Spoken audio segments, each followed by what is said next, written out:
Hi வீவோஸ், welcome to சங்கே சமையல். இன்றைக்கி என்னுடைய கிச்சனில் இருக்க ஸ்டவ்வை எப்படி க்ளீன் பண்ணுறது, எப்பப்போ நான் க்ளீன் பண்ணுவேன் அப்படிங்கிறத பற்றி தான். பொதுவாக என்னுடைய ஸ்டவ்வை நான் டெய்லியும் க்ளீன் பண்ணுறாள்.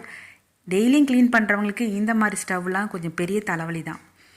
ஏன்னா நான் அடிக்கடி பாலை பொங்க விட்டுருவேன், அப்புறம் சாதம் பொங்கி ஊற்றிரும், பருப்புலாம் வச்சோம்னா அதுவும் பொங்கி ஊற்றிரும். அப்படியே விட்டுட்டோம் அப்படின்னா நல்லா பிளாக் ஆகி நமக்கு கைவலி வந்துடும். அந்தளவுக்கு அது கஷ்டம் க்ளீன் பண்ணுறது.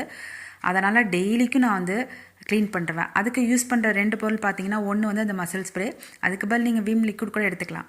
அதுக்கப்புறம் மீஷோவில் வாங்கின இந்த ஸ்டீல் ப்ரஷ், இது ரொம்ப ரொம்ப ரொம்ப யூஸ்ஃபுல்லாக இருக்குது. எதுக்குன்னு பார்த்தீங்கன்னா, நம்ம டீட்டெயில்டாக க்ளீன் பண்ணும்போது இந்த ஸ்டீல் பிளேட்டில் இருக்க அந்த ஸ்க்ரூவில் இருக்க சின்ன சின்ன ரெஸ்ட்டை கூட கம்ப்ளீட்டாக எடுத்துரும்.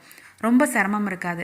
இது நம்ம பாத்திரம் தேய்க்கிற அந்த கம்பினார் வச்சு தேய்ச்சிக்கலாம், பட் அந்த டீட்டெயில்டாக எடுக்க முடியாது. அதனால் இந்த ப்ரஷ் எனக்கு யூஸ்ஃபுல்லாக இருக்குது. ஸோ எல்லார் வீட்லேயும் இருக்க வேண்டிய ஒரு ப்ரஷ்னு கூட சொல்லுவேன்.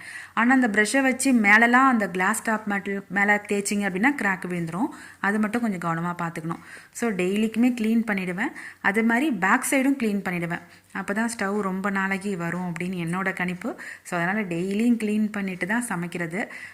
சிம்னி க்ளீன் பண்ணுறதை பற்றியும் இந்த ஸ்டவ்வை க்ளீன் பண்ணுறதை பற்றியும் டீட்டெயில் வீடியோ ஒரு நாள் உங்கள் கூட நான் லாங் வீடியோவில் ஷேர் பண்ணுறேன். ஸோ என்னுடைய ஸ்டவ்வை இப்படி தான் டெய்லிக்கும் க்ளீன் பண்ணுறேன்.